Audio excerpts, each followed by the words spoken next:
this session, I'm going to show you how you can build a recycle bin feature using the out-of-the-box capabilities of ALM Octane. So basically, when you have different user groups in Octane, you can delete different items, so which is completely fine. You have different items, and if you delete them, you cannot restore it again. So like I have here a defect, and I go and delete this defect, then this defect is gone, and I cannot really restore it again. It is, even if it was accidentally, there's no way I am able to restore it.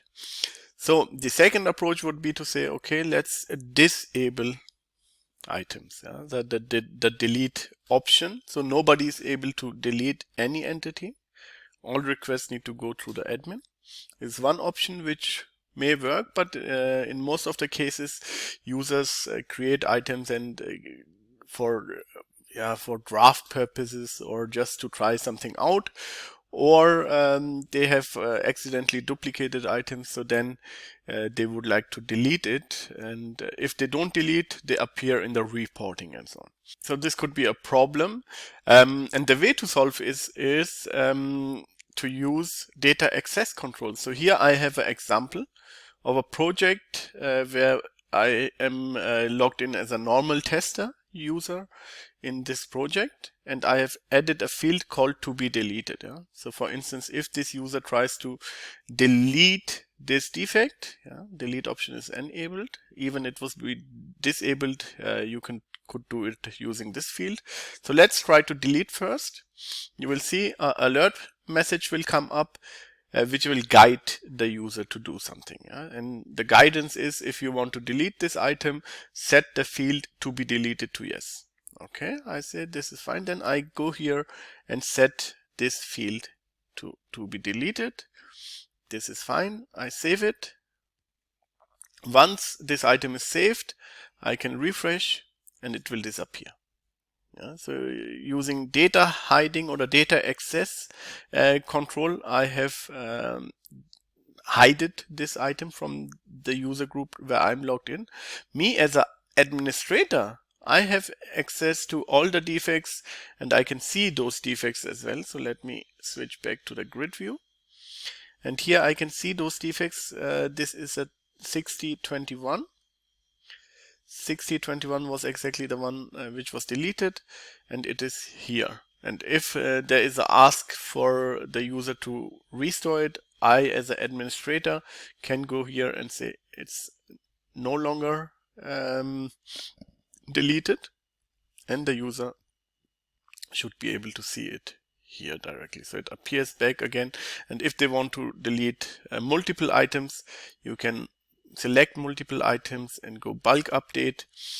Do here, it is called to be deleted. Put it to yes.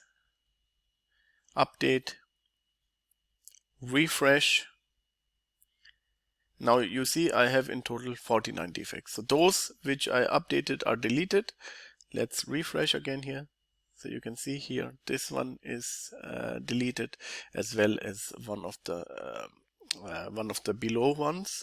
So I have now couple of items which are deleted and others are not deleted. So this is one thing which will definitely work for delete and restore. So admin will be able to see everything and be able to restore everything. So in order for me to restore this item 6021, I as the administrator can say this is no more deleted. It will be saved, and it is 6021. This will now appear in the end user's view as well. The good thing about it is that in total I can see I have a couple of defects. In total it's 360. As an admin I can see it, but for this user they only see the view they would like to have, or the one which is valid for them, including the items which are deleted and not deleted. And it also affects all the different reports. So all those deleted items are not considered in the widgets, and they are also really focusing on the items which the user is allowed to see. So this is the basic configuration. Now let's see how this could be implemented. The first thing is on the shared space level under permission, define the right permission for your user. So let's say here I am working with a customer group, and I have defined here a couple of data access items which this user group customer is able to see. So you would have here an item called recycle bin or public or available for everyone. Yeah, so you would switch between those and select exactly that every user is able to see those items.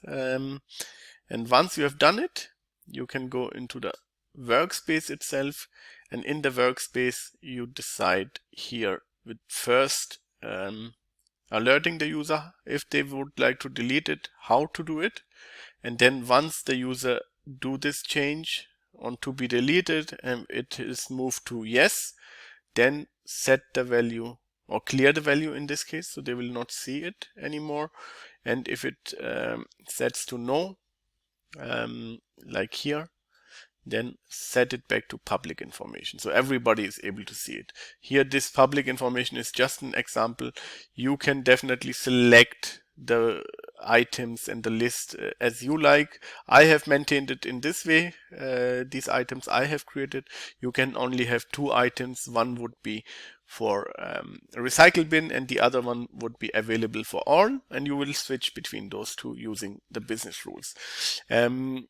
Just one thing regarding this approach, it is only possible with the enterprise edition, means with the version or with the edition we support data access control, and this will help you to build on top of ALM Octane the recycle bin or trash folder functionality.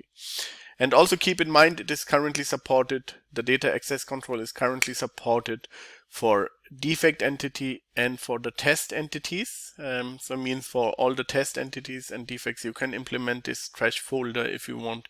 For requirements backlog it is not yet supported. So that was it, how to implement trash folder using the out-of-the-box capabilities with the enterprise edition of ALM Octane.